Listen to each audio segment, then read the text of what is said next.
Okay, so then something that I sort of talked about in a previous video, and one of the best things about taking calculus in the 21st century is you have these things online called integral calculators. And so it actually makes things ridiculously easy because you can just sort of go to Google and you can type in integral calculator and you can get an indefinite integral calculator or you can get a definite integral calculator. So you're going to go to Wolfram, integrals.wolfram.com, or you can go to solvemymath.com, and it just sort of comes up with something, and you can go 2 to the minus x, and you tell it to integrate that. And it says, oh, that's going to be -1 over log 2 times 2 to the x. Or you can go to Wolfram and you could go same thing. You can say 1 over x, and it's going to say, oh, that's log x. And by log x, they mean natural log of x. So in this case, when these things tell you log, they mean natural log. And then you can do something like, well, remember, let's try, what's the integral of log x? I don't know what that is. It's x times log x minus 1. Interesting. That's something we're going to be talking about in a future video. Okay, and so then you go, how about this one? 1 divided by, but I want to raise that to the 0.5.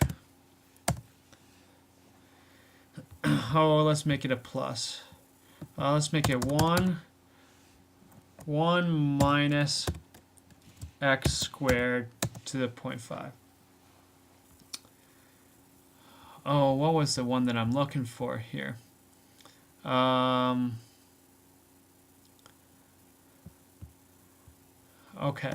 let's do this one. X squared plus 1. That's the one that I'm looking for. So you say that, oh, the integral of x squared plus 1 over x squared plus 1 is equal to the tan inverse of x. Oh, I kind of remember that because I kind of remember doing a video where we did derivatives of inverse functions. So if you take the derivative of an inverse function, so you say y equals tan inverse of x, so tan y equals x, take the derivative of both sides of that, throw it into a triangle, and you get 1 over x squared plus 1. Oh, that makes sense. And then let's do the same thing over here. I got it right there. And it says arctan of x. And oh, we got to remember that tan inverse of x and arctan of x, that's the same thing, it's just different notation. So then we say, well, let's throw this one in. This is pretty simple, x squared plus 1 to the 0.5. And it goes, oh, it's got this thing, this hypergeometric function that I don't really understand anything about. And so suddenly we've crossed away from sort of the functions that we've sort of encountered before, and we're getting these new functions that are not elementary functions. And you click on what that's supposed to be, and the first thing it says is evaluate numerically. Well, okay, so let's just work on that. Now the nice thing is that you look at this and you go, let's just do y equals x squared plus 1 to the 0.5. And you say, that's just such a nice little function.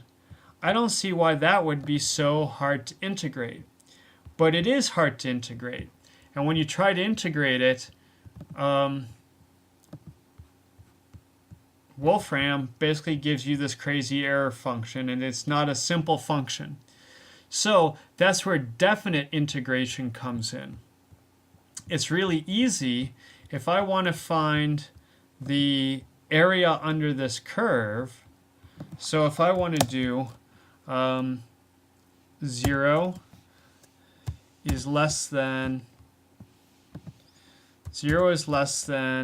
y is less than x squared plus 1, and 0 is less than x is less than 3. Well, I gotta do the 1/2 power on that. I just want to find this little red area here. Well, if I just want to find that little red area, then instead of going to indefinite integral calculators, I want to go over to their definite integral calculators. And so if I do my definite integral, basically it's just doing numerical integration for us. So I'm going to go from 0 to 3, and I'm going to submit that.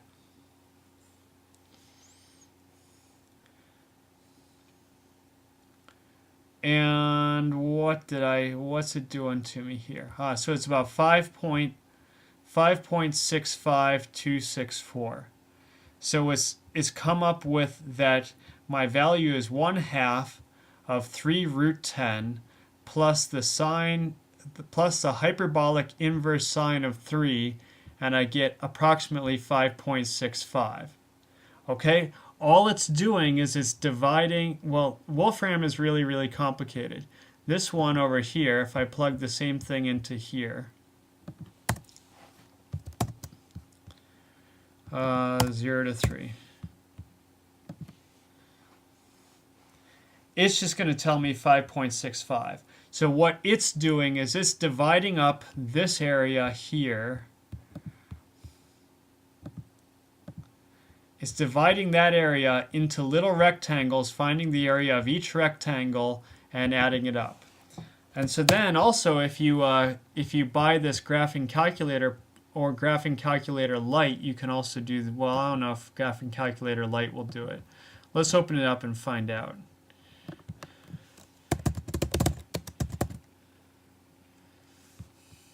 Calculator Lite. So this one costs $10, and it's not going to allow you to do, it does do integrals. So if I go from 0 to 3 of x squared plus 1 to the 0.5, 5.65. Okay, so either on the internet for free, or by getting a $10 graphing calculator program for your Mac, you could probably get a free one for your PC if you do a little bit of looking. You can solve some integrals, any integral that's going to have a nice solution.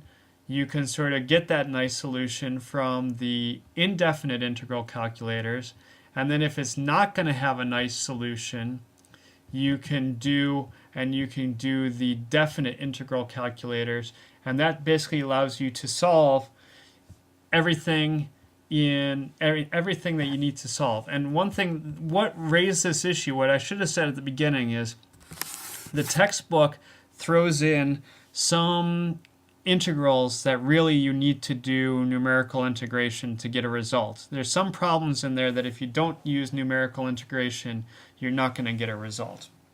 Okay, so that's that.